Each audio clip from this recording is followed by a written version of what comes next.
Easy వంకాయ curry చేసుకుంటున్నానండి. వంకాయలు కోసుకొని ఇంగువ పోపులో తాలింపు వేసుకున్నానండి. కొంచెం చింతపండు పులుసు, ఉప్పు వేసుకున్నానండి. ఇది మొత్తం ఏం పౌడర్ లేకుండా అండి. కారం పొడి వేసుకున్నానండి. కొద్దిగా కొత్తిమీర వేసుకున్న కలిపేసుకోవాలండి. వంకాయ కూర రెడీ. నువ్వుల పొడి, పల్లీల పొడి, పుట్నాల పొడి లేకుండా కూడా చేసుకోవచ్చండి. ఈజీ వంకాయ curry. Emergency curry, urgent curry అండి. ఇది చపాతీతో సర్వ్ చేసుకుంటున్నానండి.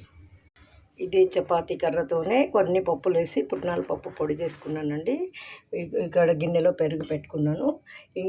ఇదే వంకాయ కర్రీతోటి ఇంకొక రెసిపీ చేసి చూపిస్తానండి. వంకాయ పెరుగు పచ్చడిలాగా రెడీ అయిపోతుందండి. ఇది పెరుగులో వంకాయ కర్రీ వేసుకోవాలండి. దానిపైన పుట్నాల పప్పు పొడి వేసేసుకోవాలండి.